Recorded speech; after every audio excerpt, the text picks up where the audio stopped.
Welcome back to On the Record. We continue with our 5 questions now. This is what Bay State residents, if you want to be governor of the Bay State, perhaps you should know the answer to this. Bay State residents, what percentage of the Bay State residents have health insurance?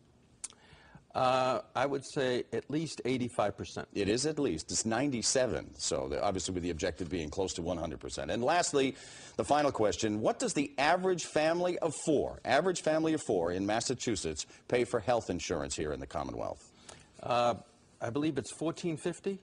$13,788. Close enough. Yeah, that's a lot of money. It's pretty close. It's an awful amount of money. Let's stay with the healthcare theme for just a moment, because your Republican opponent, Charlie Baker, has experience in healthcare. He ran Harvard Pilgrim Healthcare for many, many years, and he also worked in state government under Governor Weld. So how do you differentiate yourself from him in that particular issue even? Oh, this is really easy.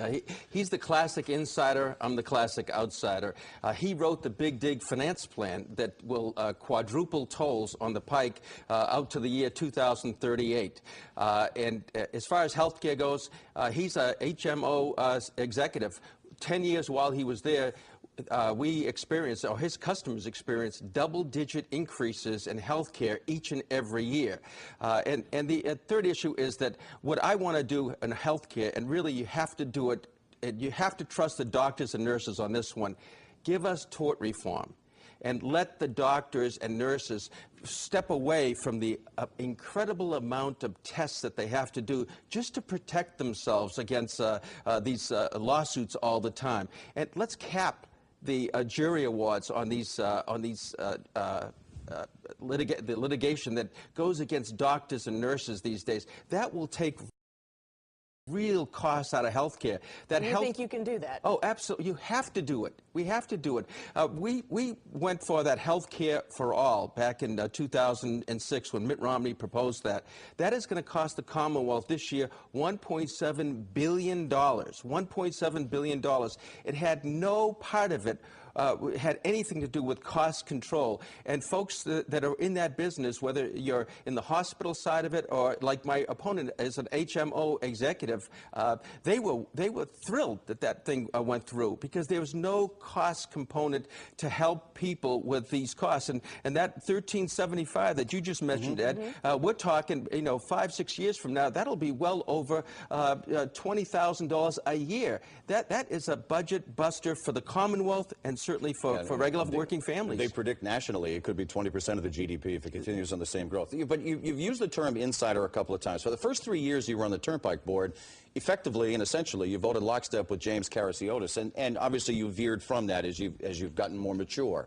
How do you explain the fact that for the beginning part of it, you were pretty much in lockstep with what Caraciotis and the board wanted, and effectively you were an insider? Well, if you take a look at the votes that came before Jordan Levy and myself, virtually nothing came to us that was part of the Big Dig, all right? I got in there two weeks before 1999 came on, and all of that was kept for us. Don't forget, I was the one that took the Turnpike chairman and his general counsel to court to release documents that were part and parcel of the big tunnel cave-in and all.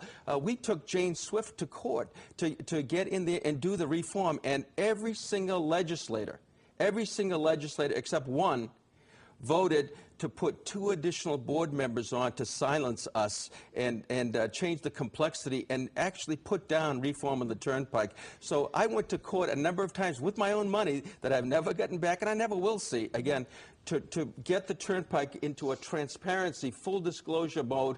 And I was working with the federal government at the time to try and do the right thing. People forget about all of that. This is a real sad commentary about mass government. Mr. Mihos, I'm going to interrupt you because I want to move on to another subject. A lot was made this week in the Boston Herald story about prisoners getting the H1N1 flu shot before many Bay State residents. What would you say to a parent of a high-risk child that's going to have to wait to get their dose? I wouldn't run government like that. You got to run government for the people, not for, again, for an administration that is just so far removed from what happens each and every day. An administration that has taken the sales tax up 25% and then wonders why revenues fall off the table, $243 million, and unemployment goes up. And it's empirical evidence that the job loss has been right up by the New Hampshire border and all. So you've got to run it with people in mind first and forget about all the theory in government and how to do work government. We have lost control